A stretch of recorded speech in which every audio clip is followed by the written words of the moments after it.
Mike, turn your games down. Hi, welcome to another comic episode of Games My Mom Found. I am Mike Albertin, and who's Morphin Teenage with me tonight? Who's a Morphin Teenager with me tonight? There we go. Well, we have a Technodrome engineer, Red Fox. And I am Joe Butler, and I prefer to use the term henshin. I mean, more accurate. So we are here to cover a comic that I had little interest in until I read way too much TMT in the last 6 months, and now I'm addicted. We're here to talk about a crossover you didn't know you wanted. Again, it is the teenage... What is the actual title? Is it Mighty Morphin Power Rangers Teenage Ninja Turtles crossover? That's because it. Boom There's no Studios... verses, there's nothing else. It's just... No, it's just Mighty Morphin Power Rangers / Teenage Mutant Ninja Turtles. Yep. Yeah, published by Boom, actually. Not by IDW, because Boom owns Power Rangers, IDW owns TMNT. And as you can see, it's written by Ryan Parrott. It's the main writer of the Power Rangers series. Okay, that's cool. And me and Rich have done tons of TMT at this point that you should, if you haven't heard, go look it up. We've done tons of IDW stuff and other TMT. But first, Joe, what is your history with TMNT? I've pretty much tried to watch as much TMT content I can consume. I grew up with I want to say whenever it got really anime on Fox Kids. 03? Yeah, probably. Yeah. That sounds about right. Yeah, but I also remember having the VHSs of the really goofy 90s show whenever Shredder was very much a cartoony villain and all that goofy jazz. And then Power Rangers has always been a big thing for me. I have tons of statues. If Mike's seen my desk, and I follow the show constantly, both the American version and the Japanese version. So I'm pretty familiar on both sides. All right. I watched the Power Rangers show when I was a kid, and then I watched a YouTube video that Rich told me to watch at one point that chronicled the seasons, and then I fell off. And that's my Power Ranger history. There's not much. And Rich, what about you? Well, you've seen my Red Ranger collection and how excited I was to see the Red Ranger in person, all that kind of stuff. But no, it started in 93 for me. So I was 5 at the time. And I remember the Power Ranger commercials on TV. And all I could think of was man, this is the coolest thing I've ever seen in my 5 years of life. And I know it's going to change my life. And it never stopped. I saw that initial episode and I was hooked, man. It was the way my mom watched soap operas, Days of Our Lives. That's how I watched Power Rangers. I couldn't wait to come home from school and just see who the White Ranger was, or you name it. It's been with me ever since. All right. And this is actually the first Power Ranger thing we've ever done on this show too, which is not surprising because I've just been. I mean, as you and I have talked about, maybe doing a Rangers comic down the line. I think you're gonna love it. There's maybe as much as Turtles. The writing's great, the art's great. I think you're gonna like it. I think I will too, just because this. So I came into this comic with I'm already big into the TMT IDW, as anyone who listens to this, our comic stuff has heard. So I came into this excited to read it already, and excited to see where it goes Power Rangers. And that first cover is something else. For number one, who has the Turtles and the Power Rangers all on there. That's a great cover. It's definitely eye catching. I regret not buying these. Hey, I just don't buy comics. Or / henshin, is that what I should go with? Or have you ever read any of the Power Rangers comics, or no? No, but I've heard. Call me Joe, please. Thank you.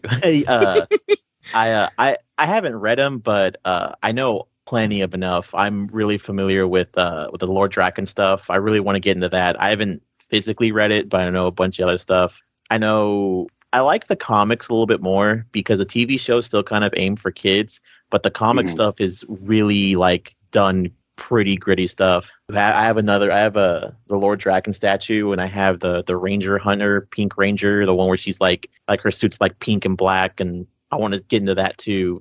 But I really want to start reading these comics. I would definitely suggest it, man. I mean, it's and you made a point there with the live action shows, kind of like the Turtles. When it comes to the cartoon, it's obviously geared more towards kids. When they do these comics, they have people like us in mind, and then kind of cater to us too. So. Really for sure. One of my big questions with this comic is which Turtles they were. I mean, it's kind of their own continuality of Turtles because it's not the IGW Turtles. I swear this felt like the 87 Turtles, though. Well, I'm in glad you parts. brought that up. That is the inspiration for the Turtles in this entire arc, this entire crossover, is completely from the 80s. And I'll point some of that stuff out as we go. Okay, that was the feeling I got. I mean, it's a more violent version of them, but it felt like them.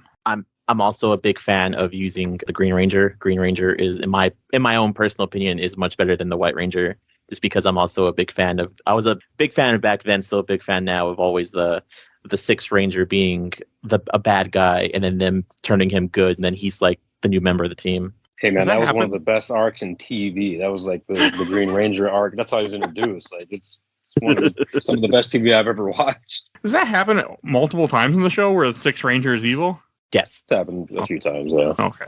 Yeah, I have no history with Power other than like the original series, but I got the Lord Zed I remember as a kid, and then that's when the show got turned off. Even though I had an action figure of Lord Zed though, and the new buddies.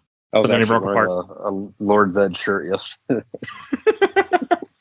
So and that's where I quit. Like I've just never been able to get back into it. I mean, though I'm interested in the comic though. Like just reading this comic got me wanting to read more, and I'm assuming these Power Rangers aren't the same ones in the main comic either. I will tell you this: like the continuity from the Rangers in this comic connect way more so than the Turtles do in IDW. Okay. And I'll point out at least one or more points that connect with the Boom Studios continuity. That makes sense too, since it's the Boom that's I'm the same writer. So Yeah, I want to say Boom still like ties into a lot of continuity stuff because I want to say like they make teases to stuff that happens in later series. Like a lot of stuff is like Tommy wanting to become like a dinosaur professor or something, which he does in Dino Force. So they try to keep at least a little bit of it in there. oh, there's so much weird shit in Power Rangers that I just don't know of. There is. I mean, that's still one of those fandoms. When you finally jump into the comics, I think you'll love it. I'm sure I'm going to. I like the way this comic opened up too, with like just one panel of each, and each panel has two different weapons: a Ninja Turtle weapon and a Power Ranger weapon in the same panel. Yeah. It was a very cool look. I really liked it, kind of like to show you what they were going for. And then it starts off with the Power Ranger, which again makes sense because this was published by Boom in the Power Ranger book, essentially. Like you see the Power Rangers fighting some weird ass monster and putties, and everything looked really cool with that. Watching them fight, even though it's all the same. I think as we transition from the Power Rangers kind of doing their thing over to the Turtles too, when we get to that point, like their banter, I think is like spot on, and I almost felt in certain ways like they captured the TMNT like banter with the brothers even better sometimes than IDW has in a weird way.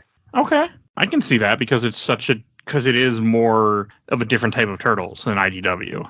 Yeah, and here I feel like they're more goofy, more carefree, and I guess that's another tie to that 80s cartoon like you mentioned. Yeah, for sure. And just the nature of it. Shredder isn't an idiot, a bumbling idiot, but he's closer to an idiot than what we have in IDW. He's nowhere near as calculated. Yeah, and in IDW he's a lot more ruthless. Yeah, he kind of messes up a little bit more in this one. And he's not an Utrom either, so he's not no 2003 there. Right. God, Ninja Turtles is so weird because I was reading this and talking to my partner about a little bit of it, and I'm like, there's always the two things that always actually, and it's brought up in the comic where they ask Splinter, it's like, are you a man who became a rat or are you a rat who became a man? And he just goes, yes.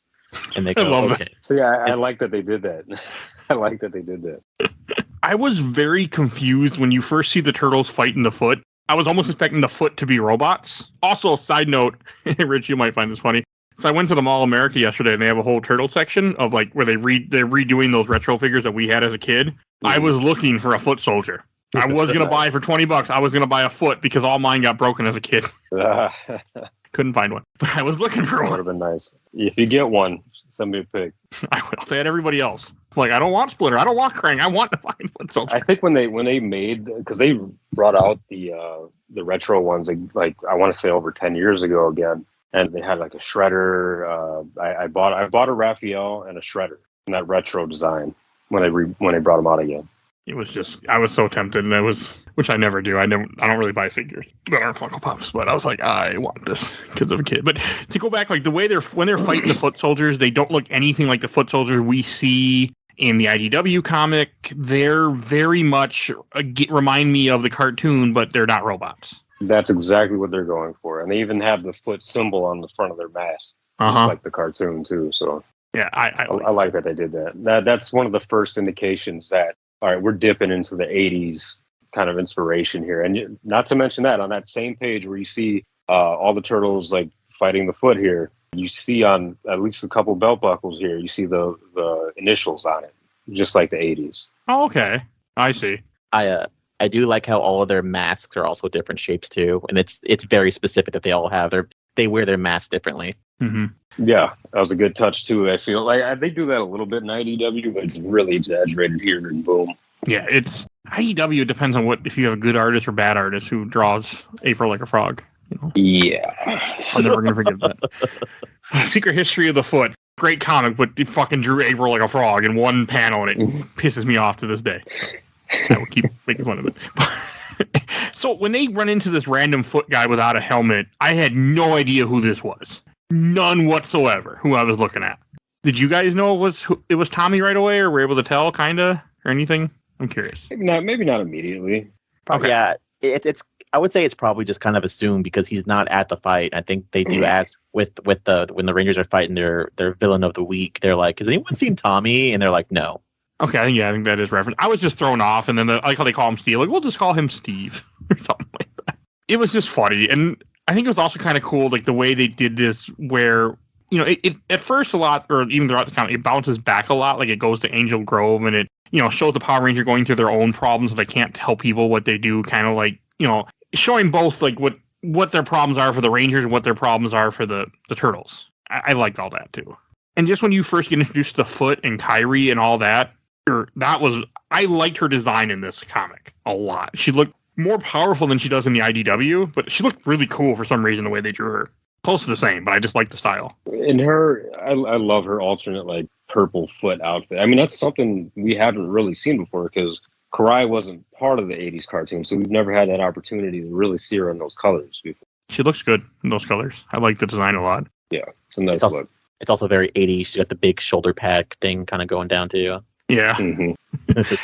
See, I've seen her too much in the other comics where she's such a different character in IDW than this. IDW's freaking, I'm going to keep referencing that. But like just everywhere, like when the Turtles first run into Tommy again, when he's robbing a place and he then turns into, the Green Ranger. But the way they did the panels, like you have the Turtles constantly saying Cowabunga in this and the Power Rangers constantly, yelling out their Zord names, of course. Like they don't ever say Cowabunga in the IDW stuff, but they do in the '87 cartoon constantly.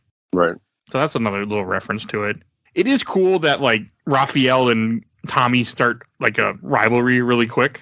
I do like that. Like just immediately they're rivals. And I like that too. And that's something that they revisit at least a couple times in the comics. So nice touch. It was cool to see just everything with them. Like they're starting to fight Tommy. The Power Rangers show up, and then Tommy gets thrown through a wall.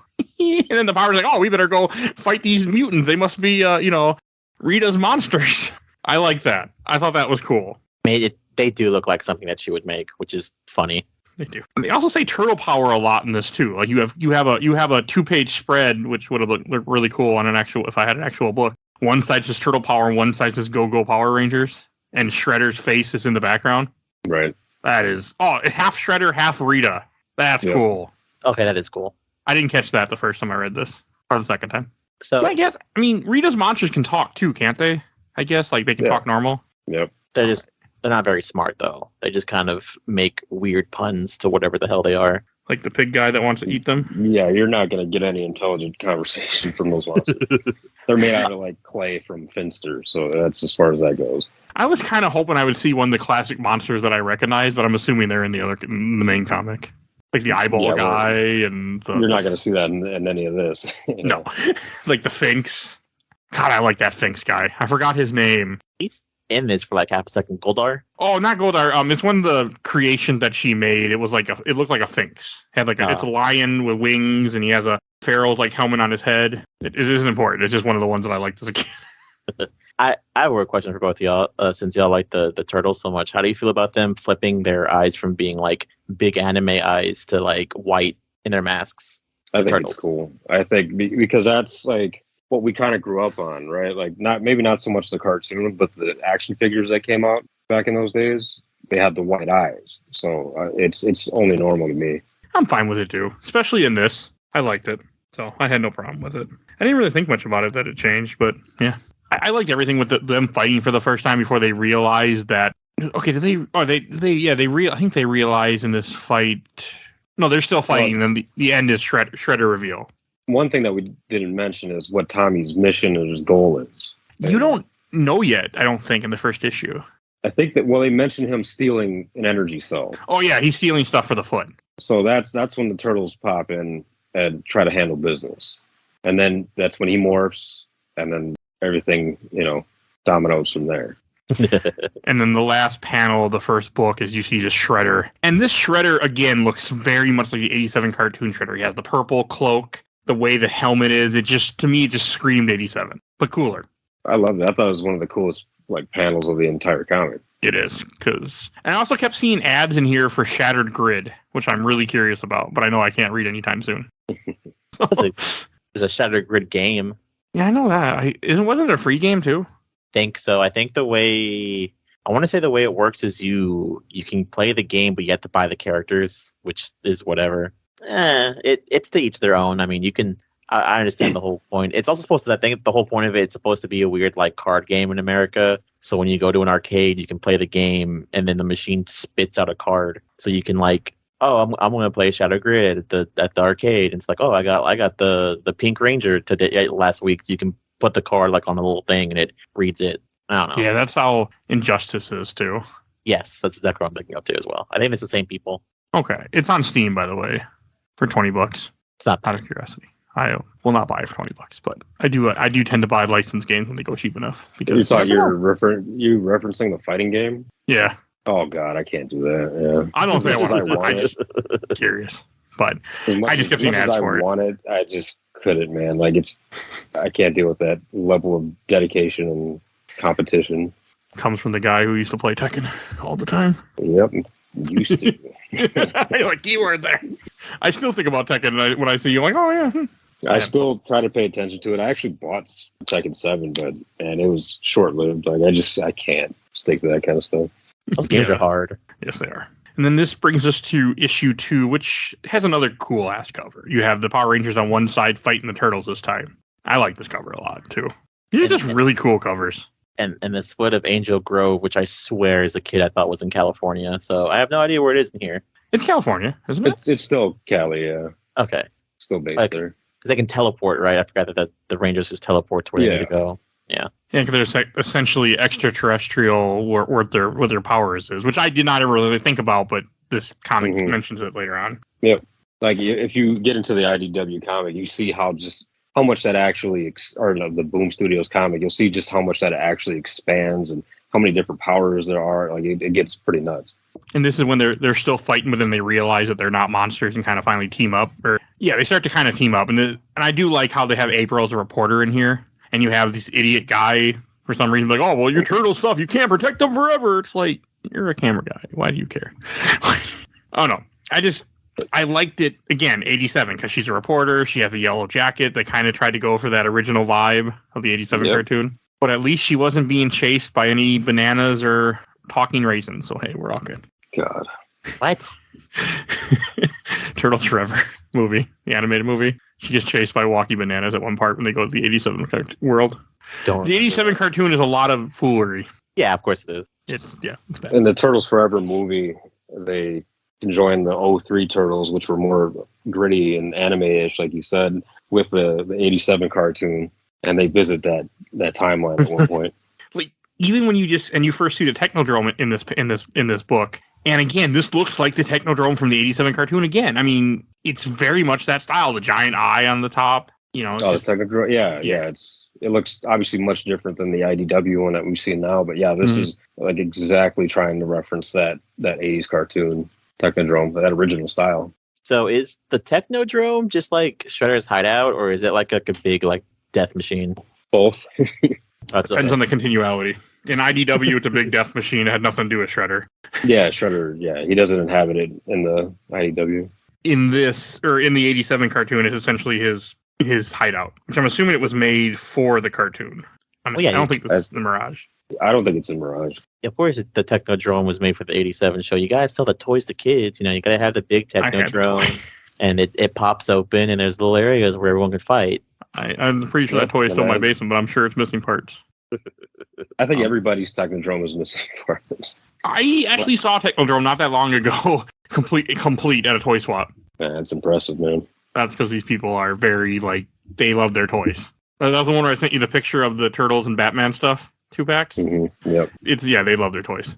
And I try to go every month and look around at the toys. And I buy stuff. I love the toy swaps. But it's just cool. Then after the Power Rangers talk with the Turtles, they finally take off their masks and reveal who they are, and then the Turtles bring them the Splinter. And again, there's more 87 stuff when they talk about the pizzas and how the weird pizzas they eat. Because that's not an IDW. Yeah, that's all 80 stuff. And Zach's actually down with the idea.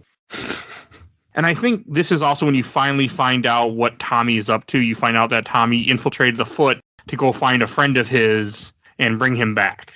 Somebody from the orphanage. Yeah, they made it to where they were orphans together, but I don't remember that being part of Power Rangers canon, but that's whatever. I don't think it is. I think that's just something they kind of pushed in here. Okay. I mean, it worked, and the guy betrays him pretty quickly and just shocks the hell out of him. And then another reference that I like when April goes to work and she brings the Pink Ranger with her, except, as dressed up as normal. And she makes a comment about that she's looking for, who was she? Irma. Wasn't Irma the woman from the 87 cartoon? Okay. Yeah. I like all the little stuff like that. I really do.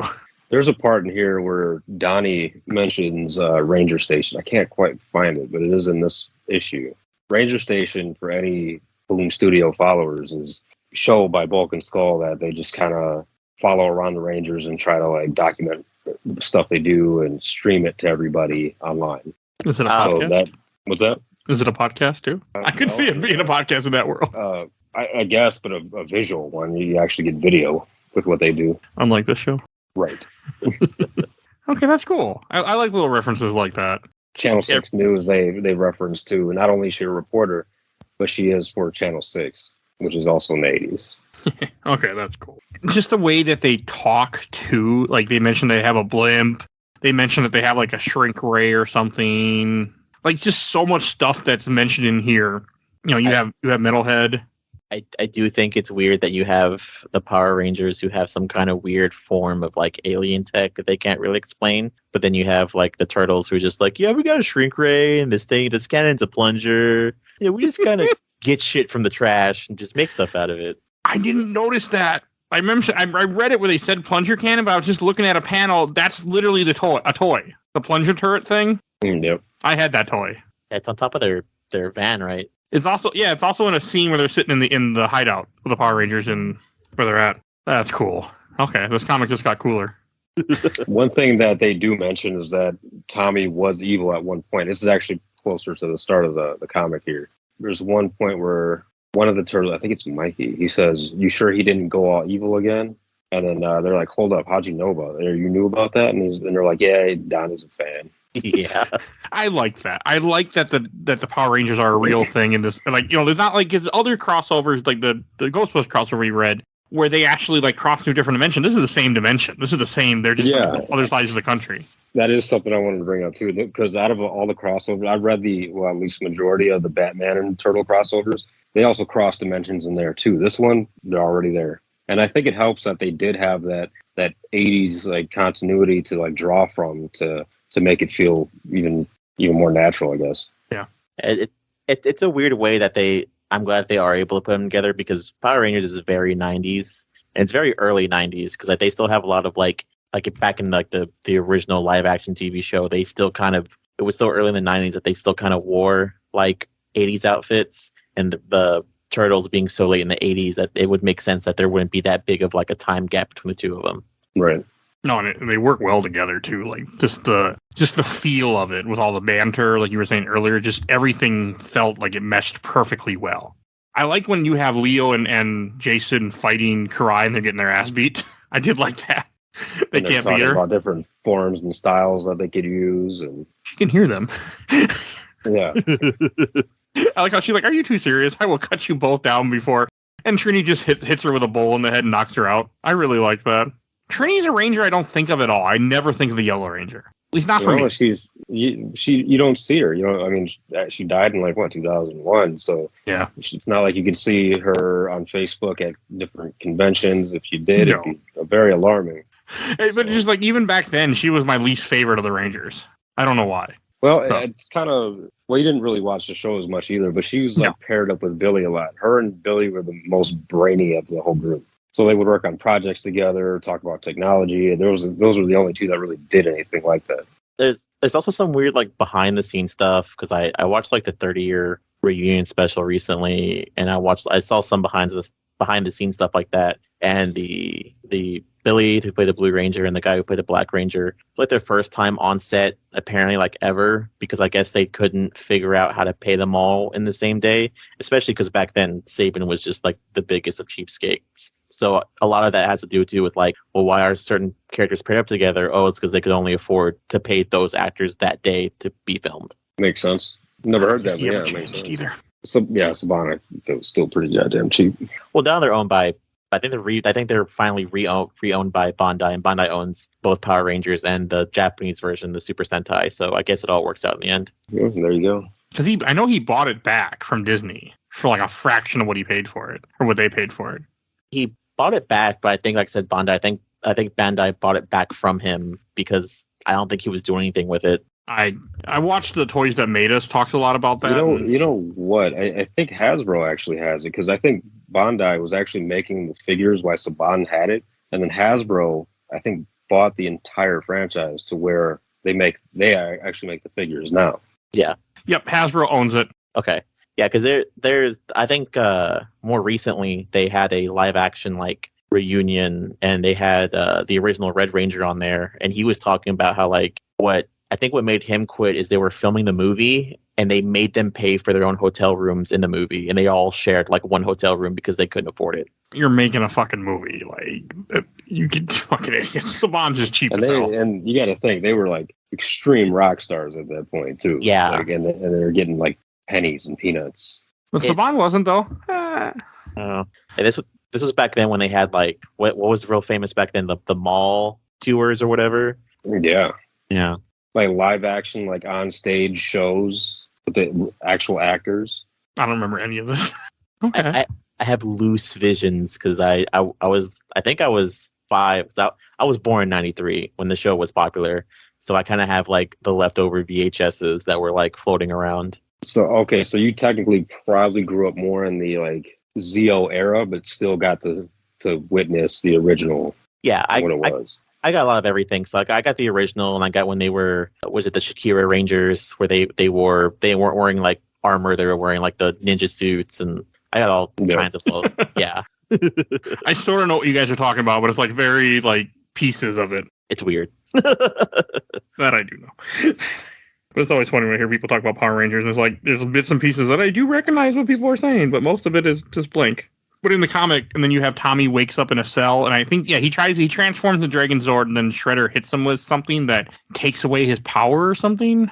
So that's what the energy cells were that Tommy was stealing. Oh, to make it so he could turn it on him. And Shredder the whole time knew who Tommy was, and he from the start wanted his morpher. So he had him pretty much sabotage himself. Yeah, that makes sense, and he falls for it too. So. And then Rita Repulsa sent a disturbance in the Ranger Force because I do like that it. I want to say, I'm not sure, but I want to say the movie introduced it, the last live action remake where Rita Repulsa has a lot to do with the Green Ranger's origins, besides her just making Tommy the Green Ranger. So her sensing that something's going on with the coin was a pretty cool nod to that. It was, and I will say that they do dig a lot more into that that origin in the Boom Studios continuity too. Ooh. Okay, that's cool. I can appreciate that. Look forward for you guys if and when you ever get to it. Oh, I will for sure. And then we get to like the best single panel in this whole thing, which is just Shredder rocking a mixed Shredder armor Green Ranger outfit. Yeah, that is cool. That is a really fucking cool panel and page. It's a figure that I had to buy.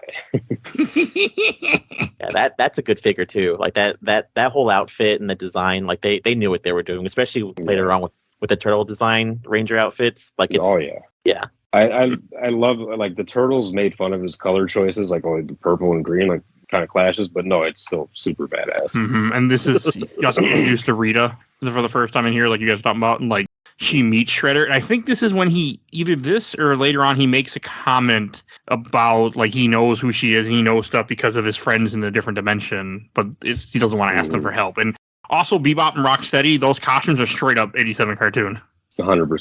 So, they never actually mentioned the Dimension X contacts names, but we all know he's talking about Krang and whoever else. Oh, he just says different dimension, doesn't he, or something? I think he says Dimension X, like flat out, but he doesn't mention who the hell he's talking about. But got to be Krang and whoever else. Yeah, it's 100%. Yeah, there's no chance anything else. Because Krang clearly is not in the Technodrome with him, so he's hanging out in Dimension X. I'm okay that there's no Krang in this. I know Krang's in the second one though. Yeah, he is. I haven't read it all, but one thing that they were smart about, and that's making Rita like on par with Shredder, if almost not more powerful than him. I mean, we really get down to Rita's origins because they dig into hers too in Boom Studios comics. Like, it is fucking wild. So I'm really glad they kind of made her a match for him. I would say she's almost more. I would say she's more powerful in this. That's the feeling I got.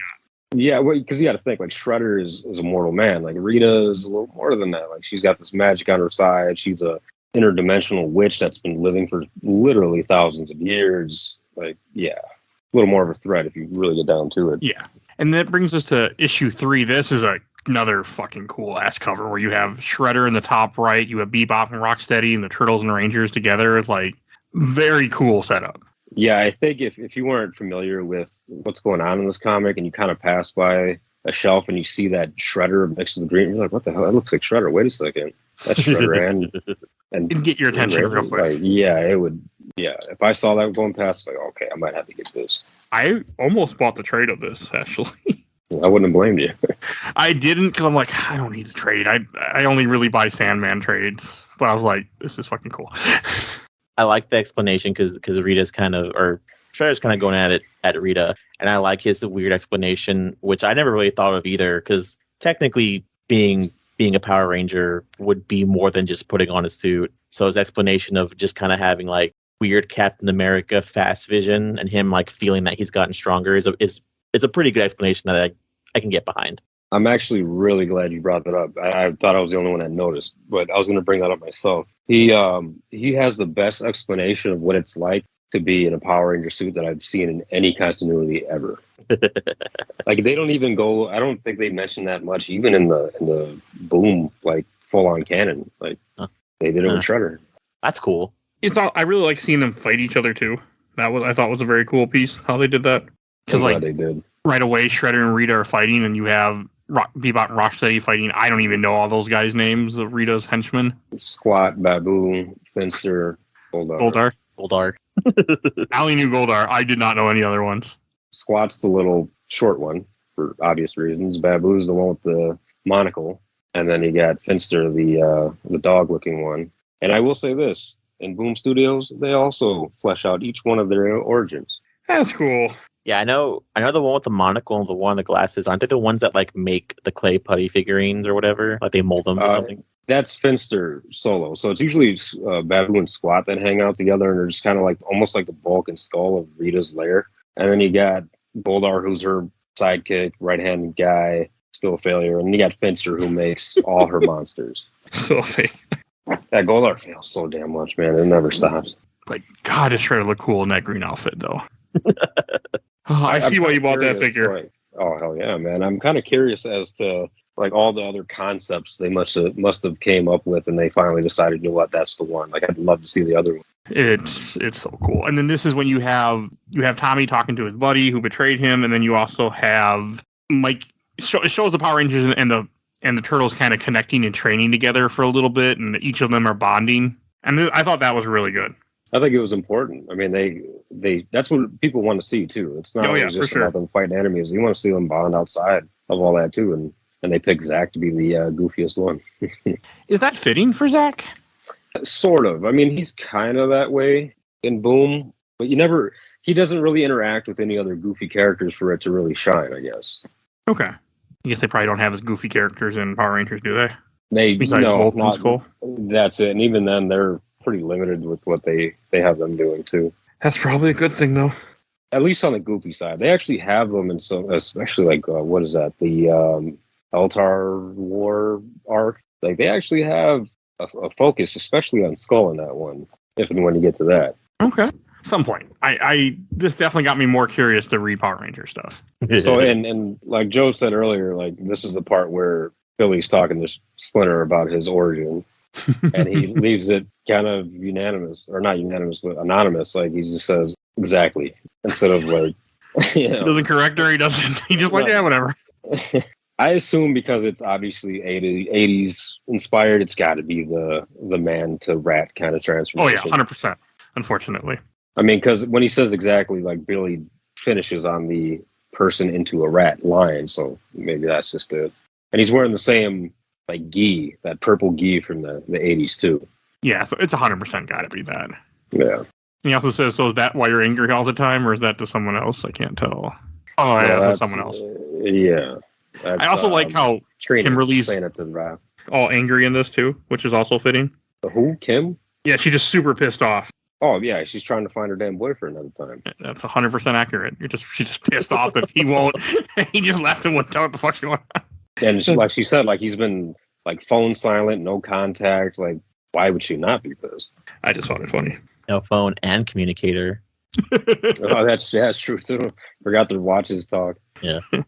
He's just like, nope, ignore. And I guess they can also, what is it? I guess they Zordon can tell where and when they morph to. So it's like, oh, he hasn't morphed in like 2 weeks, so he's probably okay. Yeah, that's kind of his theory. Like, just stop worrying. And yet here he is, like risking his life with the foot. I do like a very important question, which I'm hoping Rich might be able to answer for me. Where do their clothes go when they morph? Oh boy. I kind of wish I had that answer for you. I don't think they actually cover that in Boom at all. And if we're gonna find that out, it's gonna be that. And I don't think they've ever once covered that. Huh. Weird. That's just one of those things. Like, yeah, we don't need to talk about that. Like, that doesn't need to be discussed. That's how I see it. One thing that they do dig into a lot, and it almost gets a little confusing because they get into it so much, is the origin of the Morphin grid itself. And you see the first time that individuals use the Morphin grid to actually put on the suits and whatnot. They don't bring up their usual clothes, but you could probably start drawing your own theories from that point once you start to kind of understand that. Okay. There's a weird thing I saw someone talking about recently, which is kind of extended to a fair. So our American Power Rangers have a very long continuity, and they go into the morphing grid and how everyone affects everyone and everything. The Japanese show does not do any of that. Every single season of Super Sentai, which there's one every year, takes place in a completely different universe. Which they tried to do with the American show, and they did for quite some seasons. I want to say after, either around or shortly after Lost Galaxy, they started to do that. And then I think they still eventually tied it together. Just like they changed their mind on it. But I always found that interesting, like the Super Sentai kind of series. I've actually never watched it. I've tried maybe some of the original like footage like from that Mighty Morphin used, but I never fully gave it a chance. Like, is it kind of more serious? Is it more like adult or more teenager like? Like, how is it with Sentai?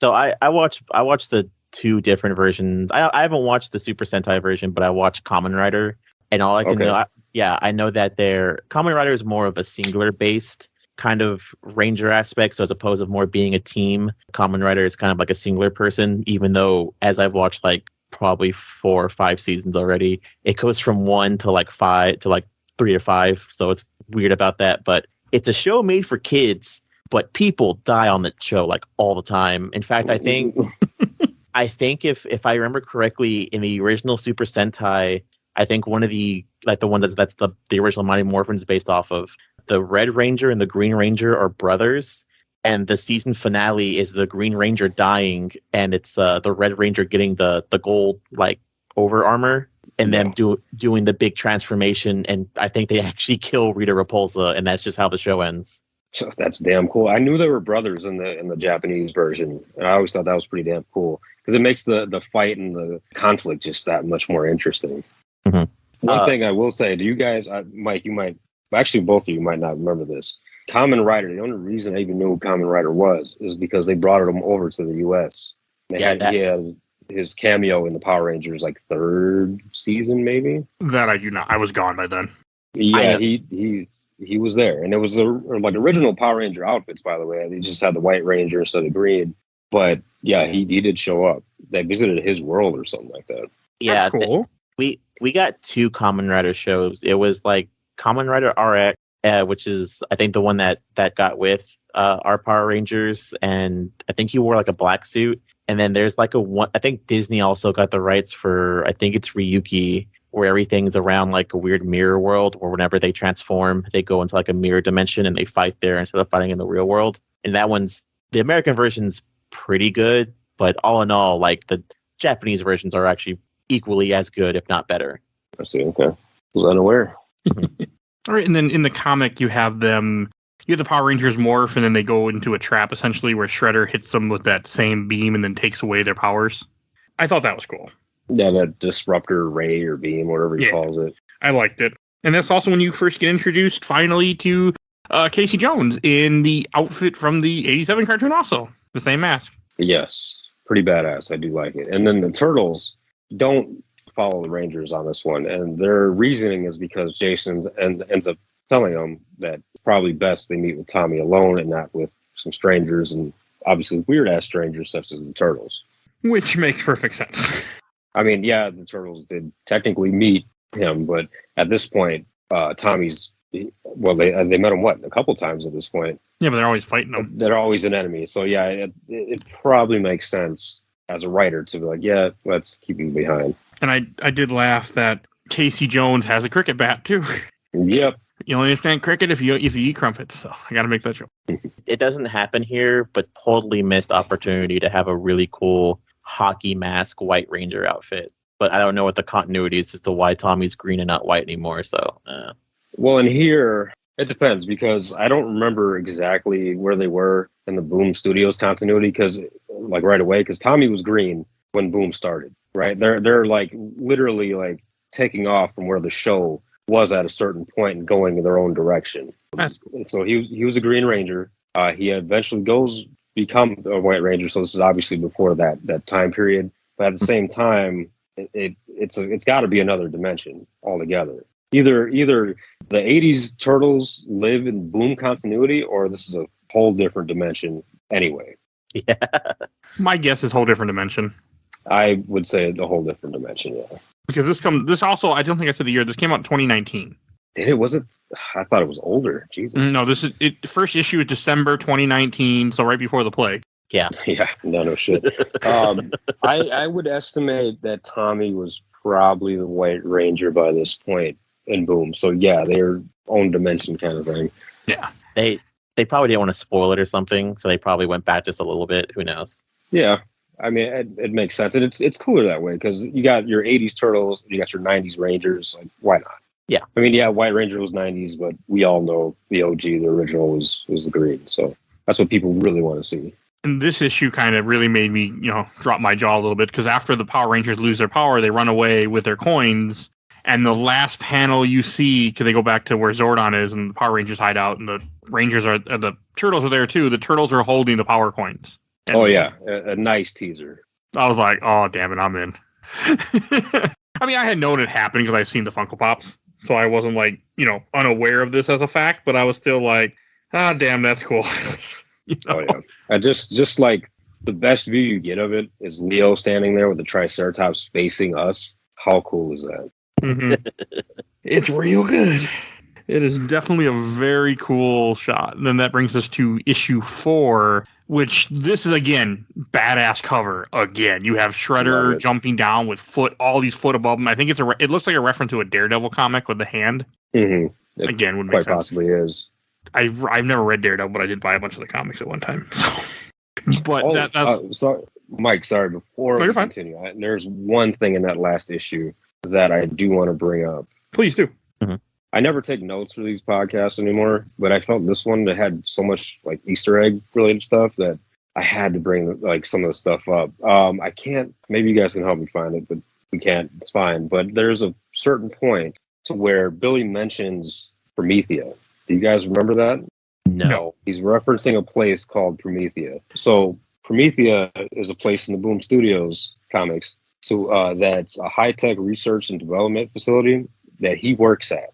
And that facility is run by Grace Sterling, who is a Red Ranger, the same Mighty Morphin powers, 1969, when the moon, like the moon landing happened. Oh. She was on the moon, faced Green Cycle Ranger, all kinds of crazy stuff. She heads that operation now that she's older, and Billy works over there. So just a cool little thing that they threw in there that I knew you guys would probably miss if you didn't read it. Yeah, I had no idea. That's beyond my Power Ranger knowledge. So for anybody that listens, like, there you go. That's still cool. Nice little Easter egg in a way. I also the fourth cover is when you see the turtles in their Power Rangers outfits. Yes, and you get to see Rangers in their Ninjetti outfits that are lightly reminiscent of what we got to see in the Rangers' third season. Wasn't it in the movie too, or the movie was when they get the shiny armor? It was in the movie too. Yeah. Okay, it's been a while since I watched that movie. No, the shiny armor. You mean the sparkly regular suits? Yeah, those were in the show. Okay. No, there's weird suits in Power Rangers the movie, because every time someone mentions the movie, I always think of the Zeo movie, but I also forget that the original Power Rangers movie exists.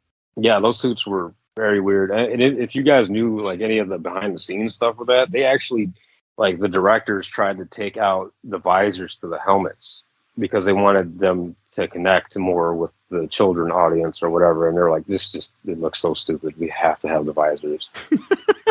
Have you seen the new suits for the new show, Rich? I think I have. I can't visualize them right now, but I'm pretty sure I have. They're okay. It's the second time technically, America making their own Power Ranger suits, and they're okay, but they look way too much like, oh, these guys have been watching way too many Marvel movies. I'm really surprised. Now, when was the first time? Was it RPM or what was it? It's the movie. The movie ends with those suits that are made kind of to be like, we're not because the movie, they didn't actually steal any. That's what I'm looking for. They didn't steal any scenes from the show. The movie's all 100% made by America. So the suits at the end of the movie are very much made by us, but you can tell they kind of look weird. Sorry, I thought you meant like at least one of the series had like American-made suits or something like that. Yeah, the movies, I figured that, but like the series itself. No, I think this is I want to say this is actually the first time where we actually design our own suits for America, and they're okay. They look too felty for my taste, but I can get down with them. Oh well, actually, I'm wrong. The remake where they have armor. Yeah, that too. Yeah, I completely forgot about those two. Yeah, that I guess counts. I like the remake. It's a good remake. I didn't mind it. A lot of people kind of shitted on it, but I was fine with it. I enjoyed it. What do I remember of it?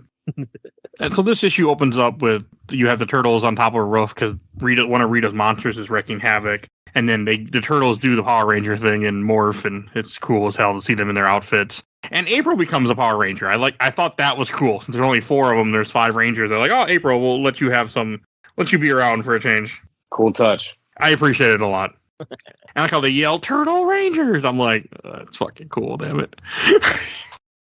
Batman got a 1-hour movie. I wouldn't mind a 1-hour movie of this. Oh, man, please. I would immediately pay to watch that. I need to see that Batman one still. You absolutely need to see that one. That's actually, I've seen it already. It's really good. And there's a scene in there to where Shredder kind of drops down like he does in the 90s movie. It's amazing. It's going to happen. I mean, because at this point, people are hearing this. We've already done all the way up to Vengeance, so now I'm going to take my break, do a few side things before we jump back to the main stuff. So that will happen. And then when you see the Rangers gear up in ninja outfits, I really like that too. And they're like, okay, and they add like some of the turtles' weapons because with a pep talk from Twitter, like reminding them that these guys you're not just your powers. Like it's that you were chosen for a reason. I'm very much a big fan of this. Mainly because I like the idea of these kids actually know karate. I want to say it's karate. Question mark? I mean, yeah, I guess some type of form of it. These kids know martial arts as opposed to... You got Jack that knows hip-hop, keto, and I think Trini can like in canon knows like kung fu, so they all kind of know a different form of martial arts. Like I guess Kimberly knows the ancient art of gymnastics. But yeah, they all know something. I mean, that's accurate, isn't it, in this? Yeah, like they never really talk about her knowing any real form as far as I'm aware. It's always like her on a balancing beam. Yeah. The only one that I actually know is in the 30-year reunion special. They talk about Trini's daughter knowing, I think it's the same martial arts her mom knows, which I believe is Mantis style. They do bring that up, yep. Yeah. Okay, that's cool. This show's weird. Or this stuff is weird sometimes. Well, a lot of that they don't really get into that much. No, I in the know. Boom Studios, Yeah. They kind of keep it straightforward. Also a big fan of their like civilian outfits. They're very differently unique enough to be like, oh yeah, this is something that like people pretending to be Power Rangers would wear. Yeah. Yeah, that's completely. And then, there's some good stuff here where you have the Rangers the Turtle Rangers are fighting the monster, and then the Rangers are taking the Turtle Van to go to the Technodrome. And I really like the fact that they have the Turtle Van in here. Man, do I love that. That made me laugh. And when they get to the Technodrome, you run into Baxter Stockman, but you also run into the 87 Baxter Stockman. You're goddamn right you do. I mean, that is not the Stockman that me and you know from the IDW stuff. That's 100% the old Stockman. I want to say this is the first time that they brought in a white Baxter since the 80s cartoon. That's been that long. Yeah, makes sense, though. I think he originally probably was a black guy, right? In Mirage? He was. In Mirage, he was a black guy, yeah. And in 03, he started out as a black guy, then he becomes a brain. So, and that's it. Just a brain, because they keep torturing him. That's a fucking dark cartoon, by the way. I can't believe they got away with that in 2003 in that cartoon. They just keep murdering, they just keep cutting body parts off him. Yeah, that's rough, man. And yet that passed. But I liked it when you see Baxter, and then he's only in her one scene. He just runs off because the Rangers show up, and he just takes off. Yeah, it's a nice little cameo, I guess. And then the way that the Turtle Rangers defeat the monsters, they combine their weapons, because I think one of them is like, oh yeah, we gotta do like what they do. Mm-hmm. It's just cool. I mean, there's not a whole lot to it, but it's just cool. Baxter does show up, and he sends off putty foot soldiers that they fight. I thought that was interesting. Oh yeah, he combined them. So that's kind of dark if you think about it. Like they combined putty and human DNA and made that. Like, I didn't think about that, but you're right. They're humans. Yeah, they sacrificed human lives here. Yeah, it's essentially like the same concept of just like using the mutagen to make monster people. They just specifically use the mutagen to make putty people. Ugh. Yep. Mm-hmm. And you have a little bit of a scene with Rita and Shredder arguing with each other and stuff, which I like that there's, they're not really, they're working together for now, but only until their plans no longer meet. And this got their own personal gain. Yeah. And again, another very 87 cartoon thing, the Technodrome burst out of the ground, which I don't think it does in anything else. Maybe also, in the video games. Yeah. Also, Rita makes Bebop and Rocksteady giant. I don't know how she's able to do that, but you know what? We're in a fan comic, so that's all that matters. I thought it was cool. I mean, she typically does that with her staff in the show anyway. So normally to her own monsters, if she does it to them, I guess whatever, I'll take it. I also like the argument of Raphael going, "Why am I driving the big mech?" And it's like, well, you want to be the Red Ranger. Yep. I mean, it's accurate. That's what happens. One thing we didn't really cover is how not only the suits have kind of changed based on who's wearing it. Like they're like a different type of creature that's wearing it. You know what I mean? That plus the weapons and how the weapons have somewhat changed. Whereas Raphael doesn't have his power sword anymore. He's got his now power sai. A pair size. Like in the Boom Studios comic, you actually get this, and it's actually pretty damn interesting. When you guys get to that point, you'll see what I mean. They have the practice of using other races in some of the Power Ranger, not necessarily these outfits, but other Power Ranger powers. You get to see other like alien life forms use those and what they look like and how it shapes around their body. This is kind of a precursor to that. That's cool. Like a lot of I had a head thought and then it went away. I got nothing. Oh no, I will say that like that shows like how the Morphin grid like Green Lanterns the essence. Yeah, There you go. That's a good example. Like the power itself kind of forms around the essence of the being and not just forces them into something. That's very cool. I also, because I read this twice. I read when we first finished issue 50, like over a month ago. I read up to issue 5, and I put this down, and then a couple days ago I read this whole thing over again. But I don't know how I stopped, because the last like couple pages of them is you see them summon the Megazord, and the turtles are driving it, like we were just talking about. And I don't know how I put it down after that. That's such a cool ass cliffhanger. And you got Bebop here ready to rip open a roof of a building like a sardine can or something.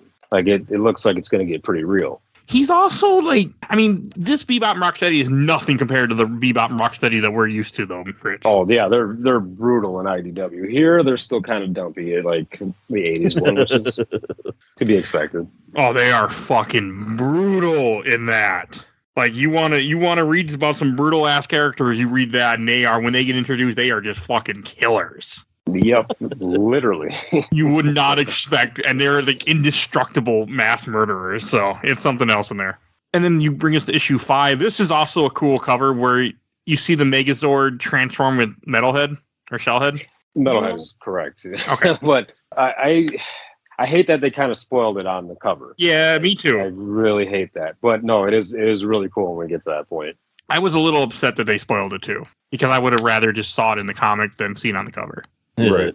Because I had, as a guy who's not a big Power Ranger fan, I completely forgot about the fact that the Zords go together and stuff like that. Oh, man. Well, yeah, you mean like they can conjoin with other robots, you mean? Or like, and I'm sorry to reference Boom so much. I mean, maybe that's one thing, because, you guys would be kind of out of the loop otherwise. But that's another cool thing you get to see in the Boom Studios comic, too. Like, the different kind of Zord combinations that we never got when we were younger. Like, for example, like let's say the Megazord with the White Tiger Zord. Like, we never got that back then. You might get some stuff like that in the Boom Studios one. So they're taking that practice and applying it here to this crossover. I have an interesting fact for that, actually. I do want to hear. Shoot, what do you got? So in the original Japanese Super Sentai, the White Ranger is not even part of the Super Sentai that's based off our Power Rangers. The White Ranger is a completely spin-off show where we even stole an idea from that, where it's about like a 10-year-old kid who basically just finds the tiger sword, and he transforms and turns into a grown man. Like, one of the episodes is him like flying through the streets as the White Ranger on like a skateboard, and people were like, "Is that a grown man on like a kid skateboard?" And he's like, "I'm an 8-year-old," and it's just abnormally goofy. Wow. But it's the White Ranger is not part of original Super Sentai canon. So I'm glad you brought that up. And I did know he wasn't part of that original team in Japan. I definitely knew that. He was part of like a whole different team that was kind of have like a similar like white aesthetic with like prime colors, right? Primary colors. Yeah, I think so. And yeah, so that team, people have been lobbying for us to adapt it here in the US, which we never even come close. The closest that we've ever come to that, again, I'm going to reference the comic. Those outfits are actually introduced in the comics as canon. Oh. And it's not probably in the timeline where you would think. You'd probably never guess it, but they do introduce them in there for people that are interested. Okay. That's as close as you're getting to a live action US adaptation. Your comic. That's it. All right. And then like with this fight, like because I thought it was going to be them fighting Rocksteady and Bebop, because I apparently don't have enough Power Rangers knowledge. I didn't even think about the Dragon Zord that, of course, Shredder summoned. Yeah, goddamn right. How does he play the dagger through 2 helmets? I got nothing. But hey, I just completely did not even think about when the Dragon Zord first hit some of the tail. I'm like, what is that? I'm like, oh yeah, the Dragon Zord. Like, you idiot. Like, it's been so long. I mean, the situation looks bad. Like, it looks really bad. You got one Megazord with inept pilots that this is their first time, and you got Bebop, Rocksteady, and it's 3 versus 1. Like, it looks really bad at this point. Mm-hmm. It was just really cool. And then, like, they get knocked down, then they turn, and the Power Rangers come with Shellhead that they then morphed into a freaking Zord also, and then just fight, and it's just really fucking cool. I was almost expecting the Brachiosaurus to show up and fuse with the Dragon Zord. Who uses the Brachiosaur? Is that just something he summons? That was nobody's individual Zord. It was kind of like a almost like a living Zord, I want to say, in a way, that they just use to up their firepower. Okay. And isn't the song do do do do do? No, right? No, buddy. That's something else in my head. I can't think of it. There you go. That's closer to it. Yeah, I have the damn thing upstairs. So you should have. This is why he's on here. Yeah, I should have brought it down. I was rushing down here. If I had actually planned it correctly, I would have brought it down here. You started playing it. Yeah. I'm not a Power Ranger fan enough, so I have not enough knowledge. Yeah, you might have hurt a few fans when they hear this, so you might hurt some souls, but we got it. We got it under control. I'll get there. But seeing when they morphed the turtle Megazord, I was like, that is fucking cool. I don't think I've ever seen a figure or anything of this particular one. Of which one? The turtle Megazord, when Shellhead morphs with the Megazord. It doesn't exist. No, I mean you might find some customs out there, but it doesn't exist. I'm surprised they never made a toy. Yeah, if they did, they make all the other damn Megazords. We're getting there. They're slowly making. I think they're only allowed to make so many toys a year because I know that's why we only have, I think, out of what the 3 Rangers, we've only gotten a display case. I think of like the red. I think it's like the red, yellow, and pink Ranger. We haven't gotten the other 2 yet for some reason. You mean the helmets? No, the like legacy morphers where you can like buy the stand, and it's like their colors, and it has all the coins that happen throughout the series. Right. Yeah. Yeah. Well, I mean, even the helmets, I think were being released little by little. The White Ranger one, I think, is coming out in another month or so. That's not even out yet. They're planning on releasing certain things at certain points. I know Jason David Frank very much said that he stole.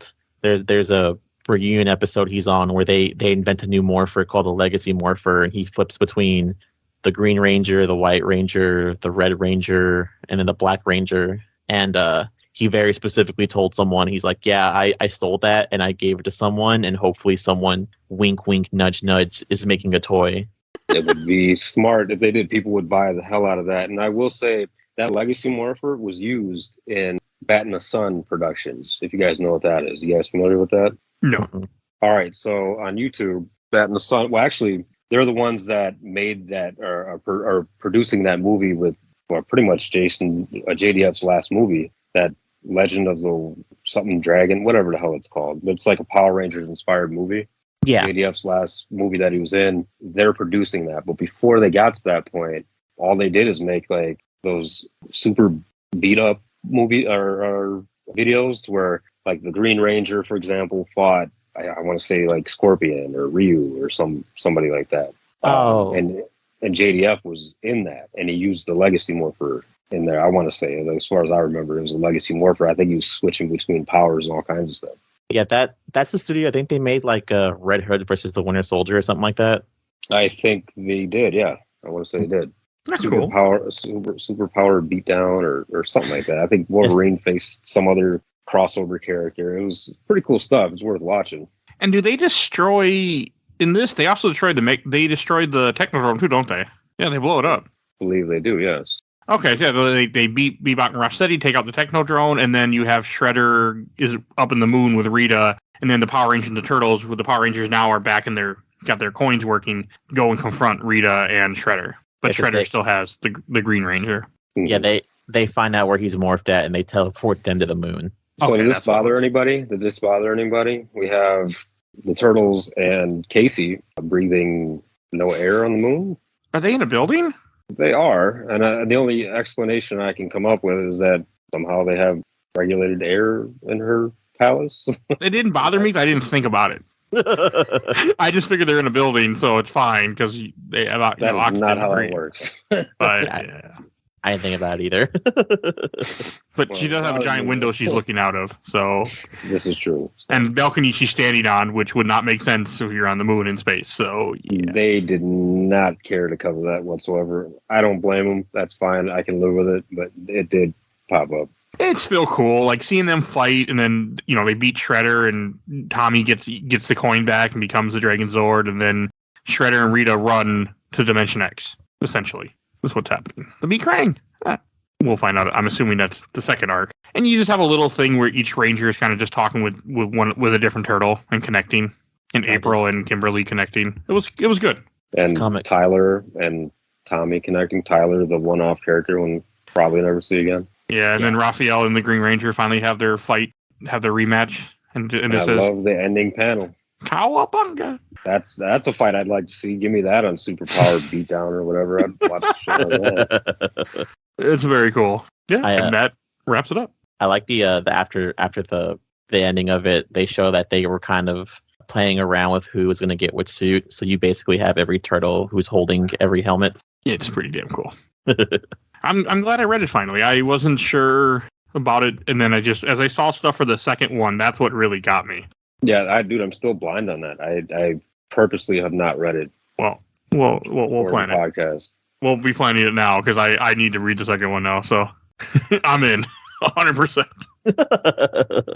The second one I think just finished recently too. Have you seen one of the covers for the second one where I've seen some, but I mostly have stayed completely away from it. I don't want to know anything about it. Okay, because one of the covers, I'm like, oh, I can actually get into that. I won't say what it is, but you can see it. Yeah, it just finished May of 2023. So at the time of recording this is a couple months ago. It just wrapped up. So okay, yeah, we'll do it soon. Well, people won't hear this till November. That's the reason I keep saying time, because Spooktober is happening about to be for me. So I'm busy. What's happening? My Spooktober event. Spooktober. Ooh. Every year from September to October, I publish nothing but spooky stuff, and then so stuff like this I record just ends up going into a box and then gets released later. Are there any horror comic related ones you do? Not really. No. Just Sandman. That's what you're doing for October? Yeah, just doing it. I've been slowly going through the entire Sandman collection, and I'm getting closer to being done. I'm trying to just finish it up. Sandman's really good, by the way. So if you want to read something deep, read Sandman. Times. Highly recommend it. All right, let's go to Shelf Stacker Box for this comic. And I'll go first. So I'm, being the least fan of Power Rangers, I really enjoyed this. It's going to go on the shelf. It was a really fun read, more fun than I was expecting. And I'm very excited to read the second part now and see where that goes. But yeah, go on the shelf, and I'm glad that I finally read this. And what about you, Joe? Thanks to Rich, I can now read the Boom Studio comic. So this is pretty much going up on the shelf. I'm not a huge Ninja Turtle fan, but I do enjoy a lot of Ninja Turtles media, and I'm a huge Power Rangers fan. And seeing something that's not wrapped up in the weird '90s kid-friendly bow is always nice to see. This is going on the shelf. Okay, and Rich. For me, this is like the pinnacle. This is like when my two favorite things in the entire world collide. It happened. So it's like I heard this was announced. I almost had that same feeling I did back in the '90s when I first saw the Power Rangers commercial. Like, this was a big deal to me, and they pulled it off amazingly. It would stay on my shelf to the day I die. Okay. And you also have a bunch of figures from this set, too. They're not wrong. Like the Shredder you mentioned earlier. That wasn't cheap, right, you said? That it was not. No, none of them were, actually. I'm not surprised. All right. And yeah, that's everything we need to say. If you enjoyed this, go check out all our other Turtle stuff we do. And eventually there will be more. There will be more Power Ranger stuff eventually. So I can say that for sure. Probably sooner than I was thinking at this point. So because now I'm on board more. So go check out all that. On Podbean, you can find our entire catalog of everything that we cover. Just type in Turtles. Now you can type in Power Ranger, but you already listened to the one thing. Depending on when you hear this. Type in Batman. We do tons of different stuff. Comics, movies, video games, whatever you can think of. Just type it in. You never know. We might have covered it. Huge catalog there. If you want to support the show, we do a Patreon for Little Dog. You can vote in our Patreon poll. You'll see a link in the show notes for that. So definitely go help us out. We always have a poll every month. We also have a Discord. You can please join our Discord. I have a correct link in the Discord. So definitely go join that. And I want to give a shout out to my awesome intro and outro courtesy of Helena at Hell Haster. You can follow her on TikTok. And I want to give a shout out to my buddy Bill Tucker, who started his own podcast, A Gamer Looks at 40. Definitely go check him out. And please follow us on Facebook, Instagram, X, YouTube, and we are on Threads now, too. So. It's still Twitter, but it's X if you want to. If it's even still around by the time you hear this. So go check us out on there, and we will see you guys all next time. Bye, everybody. Bye. Yeah.